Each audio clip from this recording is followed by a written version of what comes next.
ఏపీలో పోలింగ్ ముగిసి 10 రోజులు కావస్తోంది. కానీ ఇప్పటికీ అందరి చూపు పిఠాపురం నియోజకవర్గం మీదే ఉంది. కారణం అక్కడ ప్యాకేజీ స్టార్గా పేరు తెచ్చుకున్న పవన్ కళ్యాణ్ పోటీ చేయటమే. దత్త తండ్రి పచ్చ పార్టీని గెలిపించడానికి రాజకీయాలకు వచ్చిన పవన్ ఈసారి పిఠాపురంలో ఎలాగైనా గెలవాలని పడరాని పాటలు పడ్డారు. ఇక్కడ పవన్ ప్రత్యర్థి వంగ గీత అత్యంత ఆదరణ కలిగిన ప్రజానాయకురాలు. పిఠాపురంలో పోటీ చేసిన వైఎస్ఆర్సీపీ అభ్యర్థి వంగ గీత బలం ఏంటి? Package star బలహీనతలేంటి? పిఠాపురం ఓటర్లు ఎవరి పక్షాన్ని నిలిచారు? కారణాలేంటి? Watch the story. 2019 ఎన్నికల్లో భీమవరం గాజువాక నుండి పోటీ చేసి 2 చోట్ల ఓడిపోయిన పవన్ కళ్యాణ్ ఈసారి కాపులు అత్యధికంగా ఉన్నారన్న కారణంతో పిఠాపురం నుంచి అసెంబ్లీకి పోటీ చేశారు. పవన్ పిఠాపురం నుండి పోటీ చేస్తానని ప్రకటించక ముందే వైఎస్ఆర్ కాంగ్రెస్ పార్టీ నుండి కాకినాడ ఎంపీగా ఉన్న వంగ గీతా విశ్వనాథ్ను పిఠాపురం ఇన్ఛార్జిగా ప్రకటించి బరిలో నిలిపింది. గత ఎన్నికల్లో కంటే ఈసారి పిఠాపురంలో అదనంగా 6% పోలింగ్ నమోదైంది. దీంతో పోలింగ్ సరళిపై వైఎస్ఆర్ కాంగ్రెస్, జనసేన పార్టీలు అంచనాలు వేసుకుని గెలుపుపై ధీమా వ్యక్తం చేస్తున్నాయి.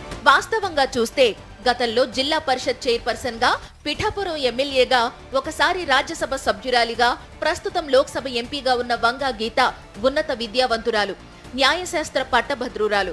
ప్రజాసేవలో దశాబ్దాల అనుభవం గడించి ప్రజల ఆదరణ చూరగొన్న వంగ గీతతో 10th క్లాస్ చదివిన పవన్ కళ్యాణ్ కు ఏమాత్రం పోలిక లేదు. అసలు Pawan Kalyan part time politician అనే విషయం అందరికీ తెలుసు. పైగా రాష్ట్రంలో ఏ జిల్లా గురించి అవగాహన లేదు. గతంలో 2 జిల్లాల నుంచి పోటీ చేసి ఓడిపోయి ఈసారి మరో జిల్లా నుంచి పోటీ చేస్తున్నారు. టీడీపీ మాజీ ఎమ్మెల్యే ఎస్వీఎస్ఎన్ వర్మ త్యాగం చేస్తే పవన్ కు పిఠాపురం నుండి పోటీ చేసే అవకాశం కలిగింది. తన గెలుపు కోసం వర్మ మీద ఆధారపడిన పవన్ ఒక దశలో ఆయన్ను నమ్మలేదు. చివరికి టీవీ, సినిమా నటులతో తన కోసం పిఠాపురంలో ప్రచారం చేయించుకున్నాడు పవన్. మెగా కుటుంబాన్ని సైతం తన తరపున ప్రచారానికి పిఠాపురం తెచ్చుకుని గెలుపు కోసం పడరాని పాట్లు పడ్డాడు. ఎలాగైనా గెలవాలని ఇన్ని పాట్లు పడినా ఒకవేళ ఎమ్మెల్యేగా గెలిస్తే పవన్ తమకు అందుబాటులో ఉండరని ప్రజలకు తెలిసొచ్చింది. ఎందుకంటే పవన్ ప్రచారం కోసం పిఠాపురం వచ్చిన కొత్తల్లో చిన్నపాటి జ్వరానికి రాత్రుళ్లు ప్రత్యేక హెలికాప్టర్, విమానాల్లో హైదరాబాదు వెళ్లి వచ్చేవారు. దీంతో పవన్ పై పిఠాపురం ప్రజల్లో నమ్మకం పోయింది. అందువల్ల అందరికీ అందుబాటులో ఉండే వంగ గీత పిఠాపురంకు ఎమ్మెల్యే అయితే బెటర్ అని ప్రజలు నమ్మారు.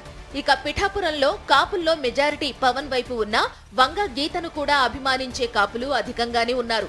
అంతేకాదు బీసీ, ఎస్సీ, మైనారిటీలు వంగ గీతకు ఏకపక్షంగా మద్దతు పలికారు. 2009లో వంగ గీత పిఠాపురం నుండి ఎమ్మెల్యేగా గెలిచాక అనేక అభివృద్ధి పనులను చేసి ప్రజల విశ్వాసం పొందారు. కాకినాడ ఎంపీగా కూడా జిల్లా అభివృద్ధికి ఎంతగానో కృషి చేశారు. గొల్లప్రోలు, పిఠాపురం వద్ద రైల్వే అండర్ పాసులు నిర్మించి ట్రాఫిక్ సమస్యను పరిష్కరించారు. యు కొత్తపల్లి మండలంలోని సెజ్లో ప్రతిష్టాత్మక ఐఐఎఫ్టి విద్యా సంస్థను తీసుకువచ్చారు. కాకినాడలో 100 పడకల ఈఎస్ఐ ఆసుపత్రిని నిర్మించి కార్మికులకు అండగా నిలిచారు. మరోవైపు యు కొత్తపల్లి మండలంలో సీఎం జగన్ చొరవతో 400 కోట్లతో ఫిషింగ్ హార్బర్ నిర్మాణ పనులు శరవేగంగా జరుగుతున్నాయి.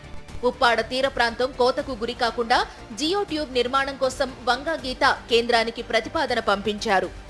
ఇలా చెప్పుకుంటే కాకినాడ జిల్లాకు, ప్రత్యేకించి పిఠాపురంకు వంగ గీత చేసిన సేవలు చాలా ఉన్నాయి. అందుకే ఇక్కడి ప్రజలకు గీత అంటే నమ్మకం. ప్రజల్లో ఆదరణ ఉన్నందునే సీఎం జగన్ పిఠాపురం ప్రచార సభలో మాట్లాడుతూ వంగ గీతను డిప్యూటీ సీఎం చేస్తానని హామీ ఇచ్చారు. దీంతో ఇక్కడి ప్రజలు ఇది తమకో వరమని భావించారు. అందుకే అటు అభివృద్ధి, ఇటు సంక్షేమం కలిపి పిఠాపురంలో ఓటింగ్ శాతం భారీగా పెంచాయని అర్థమవుతోంది.